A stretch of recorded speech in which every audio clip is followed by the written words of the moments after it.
Generation Z is going to destroy America. They have the audacity to demand Kroger's pay them $18 to stock and bag produce, at the same time complain that a gallon of milk costs more than a gallon of gas.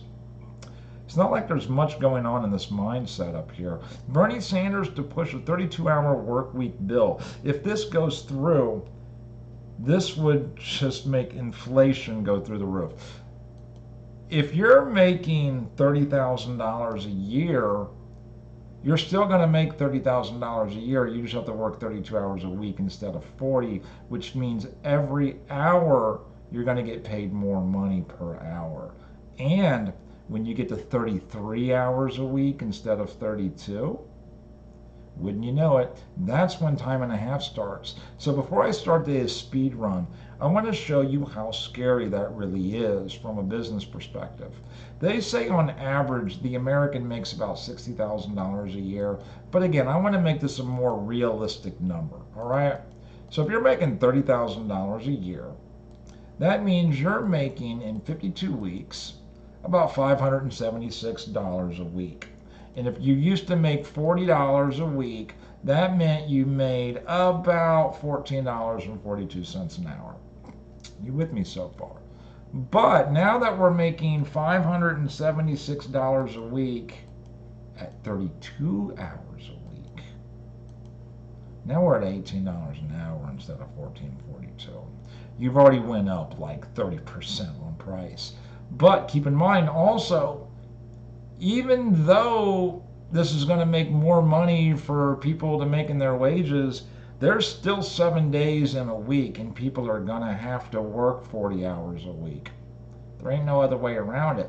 So if you're getting an extra 8 hours a week of overtime, 18 times time and a half is $27.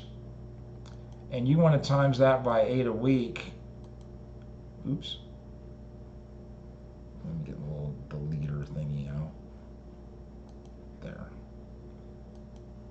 $216 a week, or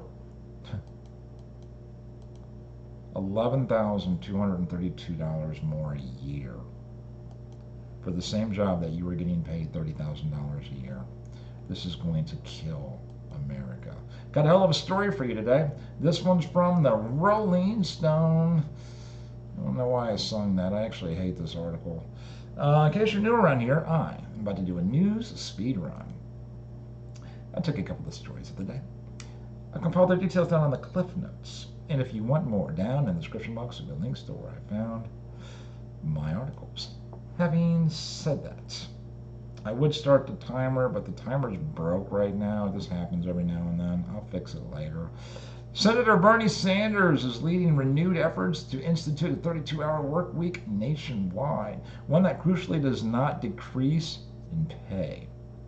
Sanders, who helms the Senate Committee on Health, Education, Labor, and Pensions, otherwise known as HELP, that's what the hell they need, will introduce a bill Thursday that it seeks to reduce the federal standard work week from 40 hours to 32 without a restriction in compensation.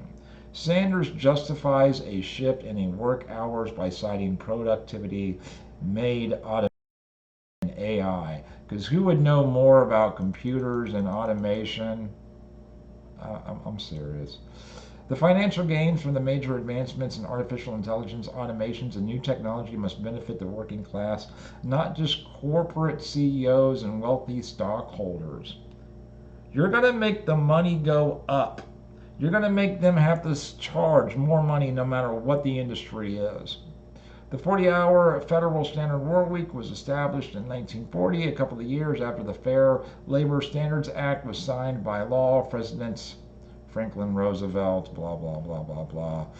I hope to God that this doesn't go through, but I mean, Democrats are a scary beast. This has been Joshua Schrock. I hope you like it. I hope you subscribe. Thank you for your time.